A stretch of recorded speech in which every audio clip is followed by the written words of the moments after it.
Alors, je vais pas me faire des amis. Encore et encore. Alors, déjà, quand je m'adresse à l'humain, j'aime bien avoir ma cigarette au bec.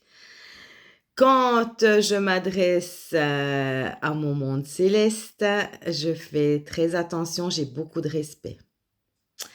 Alors, aujourd'hui, on va parler aux humains. Je m'excuse, mais j'ai bricolé, donc j'ai un peu les mains. Voilà. Alors, moi, j'ai quelque chose à vous dire. Je ne sais pas si je vais bien m'exprimer. C'est une idée. C'est une idée. Parce que l'histoire du Mercosur, donc là, j'entends, ils ne pouvaient pas nous faire mieux, hein. Ils ne pouvaient pas nous faire mieux pour nous faire du mal. Alors, comme ces gros placés sont futés, hein, très, très intelligents, nous, on est de la merde.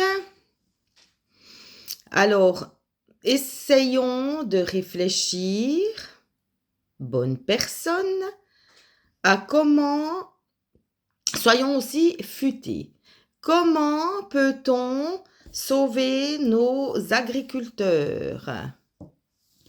Alors, maintenant, moi, je vous dis ce que je pense, mais je ne sais pas si c'est point de vue loi ou point de vue pas loi, si c'est correct ou pas correct. Moi, je vous dis, voilà, parce que j'étais en train de manger une tartine au beurre avec avec le bon beurre des Russie que j'ai acheté hier, qui est le même prix que un beurre qui vient de je ne sais où, hein, parce que ça fait des années. Mon Dieu, moi j'étais jeune, mais ça fait des années que le beurre des grands magasins ne se fait plus en Europe. Alors, maintenant, qu'est-ce qu'on peut faire? Alors déjà, aller acheter local. Maintenant, on sait qu'une famille, parce que j'en avais une, c'est très difficile d'acheter local. Mais, maintenant je vais vous dire quelque chose. Moi, il y a 15 ans en arrière, je travaillais dans une boucherie. Et je vous promets, je vous jure que les prix de boucherie sont moins chers, voire égales au grand magasin.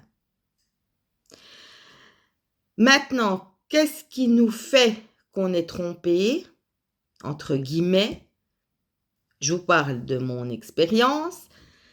C'est que moi, si je vais dans une boucherie et que je vois tout ce que je vois, j'ai envie d'acheter beaucoup. J'ai envie d'acheter du lard, j'ai envie d'acheter une saucisse à l'ail, une saucisse qu'on ne trouve pas, par exemple, si on trouve dans les magasins. Mais j'entends, après je vais voir le bon jambon à l'os. Je vais voir, voilà, je vais voir beaucoup de choses, donc avec 20 francs, je ne vais pas m'en sortir. On est d'accord. Par contre, maintenant, si je vais dans un grand magasin, automatiquement, on va acheter les fruits, les légumes, on va acheter les produits ménagers, etc. Et on va peut-être acheter, au lieu d'acheter de la viande avec de la saucisse, avec du lard, avec ci et cela, on va peut-être acheter que un truc de... On va acheter de la viande, ce qu'on a besoin. Enfin, je sais pas comment vous expliquer. C'est trompeur, c'est trompeur. Donc, essayez une fois. C'est ce que je propose. Mais chacun est libre de faire quoi que ce soit. Essayez une fois de faire vos grandes courses dans les grands magasins sans acheter de viande. Et puis, vous allez après acheter de la viande, par exemple, dans un lieu local. Mais vous prenez seulement pas ce que vous voyez, vous prenez seulement ce que vous auriez acheté au grand magasin. Je pense qu'il n'y en a pas beaucoup qui veulent comprendre ce que je dis, mais c'est pas grave. Alors ça, c'est déjà le point 1. Le point 2, il faut qu'on s'informe. Mais bon, je m'excuse, moi je le sais parce que je me suis déjà informée. Mais informez-vous où ce que vos agriculteurs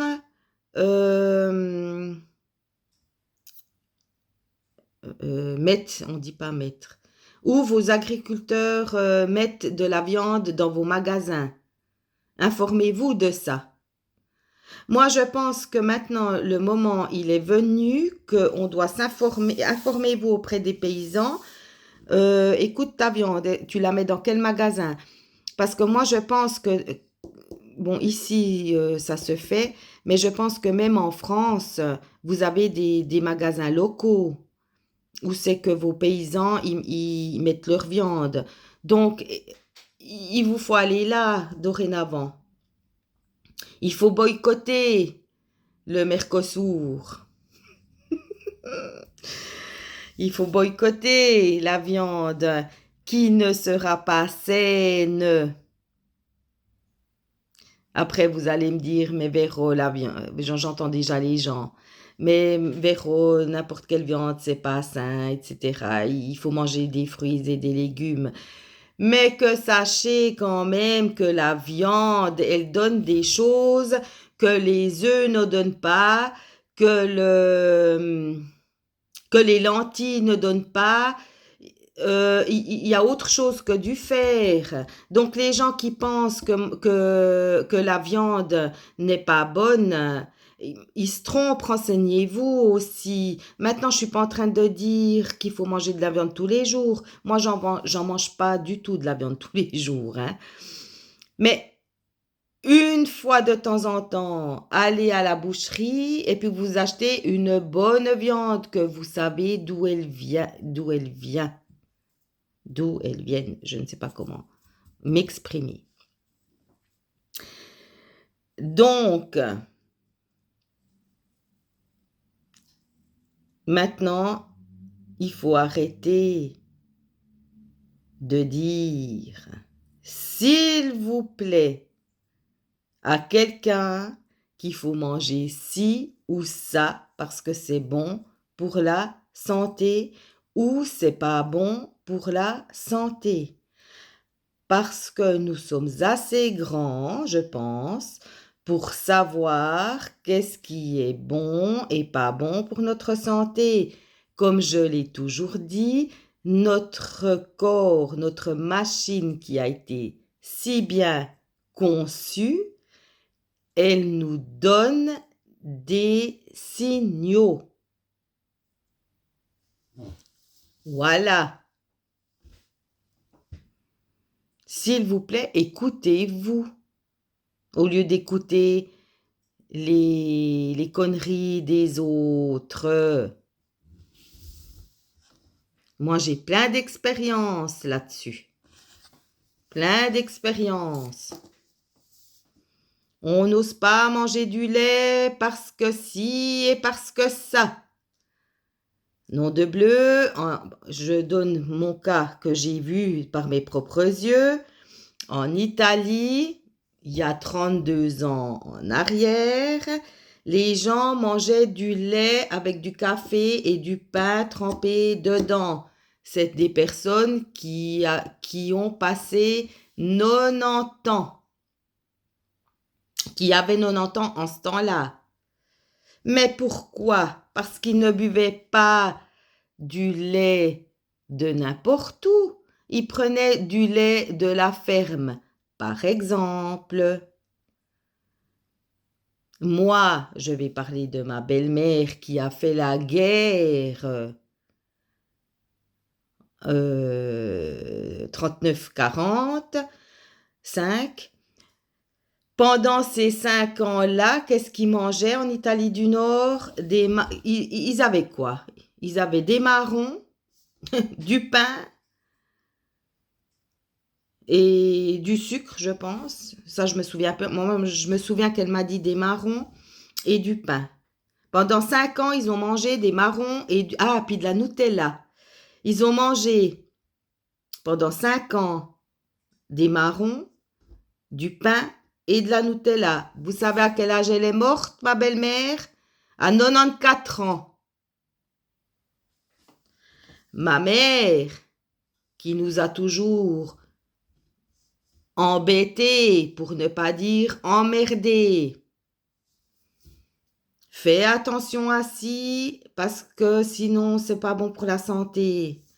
Mange ceci parce que c'est bon pour la santé. Fais ceci, fais cela parce que c'est bon pour la santé. Elle est morte le jour de ses 63 ans. Et maintenant, les gens, ils veulent me dire, oui, mais parce que si, mais parce que ça, tu peux pas parler comme ci, puis tu peux pas parler comme ça. Regarde, c'est vrai. Mais regardez autour de vous. Regardez autour de vous les expériences des gens. Et vous verrez que ce que je dis, c'est pas des conneries. Moi, mon père, il a fumé, il a bu, il est mort proche de ses 80 ans. Ma mère, elle a jamais fumé, elle a jamais critiqué, elle a jamais bu. Vous voyez ce que je veux dire? Donc, il vous faut arrêter. Moi, j'avais mon petit Léo, bébé. Je ne l'ai pas allaité parce que moi, je voulais pas. C'était exclu. Pourquoi je voulais pas allaiter? C'est pas parce que je suis une mauvaise mère, mais je fumais comme une turque. Déjà il a eu toute la nicotine du monde dans mon ventre et moi, dans son vivant, je devais encore lui donner du lait de merde. Non. Alors, pour en revenir, mon petit Léo, il supportait pas. J'ai essayé toutes les poudres du monde pour lui donner à manger. Un jour, ma maman, elle me dit, écoute, puis il ne supportait pas, il avait d'énormes coliques. Un jour, il avait 2 mois, ce gosse. Ma mère, elle m'a dit, écoute, il te faut aller chez un paysan et tu vas chercher du lait tous les jours, mais d'une seule vache. Et je l'ai nourri comme ça. Et ce gosse, il est en pleine santé. Je l'ai déjà raconté pas mal de fois, cette histoire, mais ma foi, il y a des nouveaux arrivants. Donc, voilà. Mangeons ce qui nous fait du bien, dans le sens ce que notre corps nous indique, et n'écoutez personne. S'il vous plaît. Mais maintenant, il faut prendre cette histoire de Mercosur. Il faut défier ça. Pour ceux qui sont contre, il faut vraiment il faut qu'on devienne futé comme eux. Il faut boycotter. Il faut boycotter. Parce que en plus de ça, hier, comme je l'ai mis sur Facebook, mais ce que j'aimerais pas avoir un magasin, moi. Si maintenant j'achète de la viande du Brésil, de l'Uruguay, du Paraguay et de je ne sais où, qu'on nous oblige, hein, on nous oblige, il faut, en ayant signé le Mercosur, on nous oblige à manger cette viande-là. entre guillemets, et je tombe malade parce qu'il y avait un germe qui est interdit en Europe, mais qui n'est pas interdit dans ces pays-là, qui sera le fautif? Madame von der Leyen ou le magasin qui a vendu la viande? Ma vidéo se termine ici. Bisous, bisous. Bon dimanche.